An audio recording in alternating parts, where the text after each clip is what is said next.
நாட்டு சாமந்தி இப்போ நம்ம கேட்ட ஸ்டாக் போட்டிருக்கோம், அது வாங்கிட்டு இருக்காங்க. இன்னுமே ஆர்டர் பிளேஸ் ஆகிட்டே தான் இருக்குது.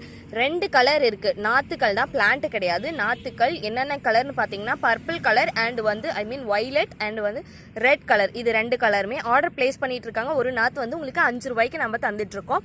ஸோ அதில் ஒரு சின்ன டிப்ஸ், நீங்கள் நட்டு வச்சு கரெக்டாக ஒரு 20லேருந்து 25 நாள் கழித்து டிப் கட்டிங் பண்ணும். டிப் கட்டிங்னா என்ன அப்படின்னு பார்த்தீங்கன்னா, நுனி அதாவது மேலே இருக்கு இல்லையா, இந்த புது துளிர்களை நம்ம கட் பண்ணி விடணும். ஏன் அப்படின்னு பார்த்தீங்கன்னா, அப்போ தான் அது 3-4 பிரான்ச்சஸ் பிரிஞ்சு உங்களுக்கு சூப்பராக புஷ்ஷியாக வளரும்.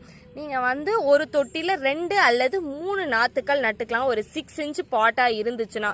எடுத்த உடனே பெரிய தொட்டியில் எப்பயுமே எந்த செடியுமே நடாதீங்க. அது ஓவர் வாட்டர் ஆகி ரூட் ராட் ஆகி உங்களோட செடிகள் இறக்கிறதுக்கான வாய்ப்புகள் இருக்கு. மீடியமான சைஸில் அந்த செடிகளுக்கு ஏற்ற தொட்டியில் வச்சுட்டு அதுக்கப்புறம் கூட நீங்கள் மாற்றிக்கலாம். நிலத்துல வைக்கிறோமேமா அது என்ன ஆகும் அப்படின்னு கேட்டிங்கன்னா, நிலத்துல எக்ஸஸ் ஆன வாட்டர் உள்ளே போயிடும். அது எப்பயுமே செடி ரூட் கிட்டேயே இருக்காது. பட் ஆனால் தொட்டியை பொறுத்த வரைக்கும் நீங்கள் எக்ஸஸாக வாட்டர் ஊற்ற தொட்டிலேயே தான் இருக்கும். தொட்டியில் இருக்க மண்ணை சுற்றியே தான் இருக்கும். அதனால தான் நாங்கள் இப்படி ஒரு ஐடியாவை சொல்கிறோம். பிடிச்சிருந்தா ஃபாலோ பண்ணுங்க.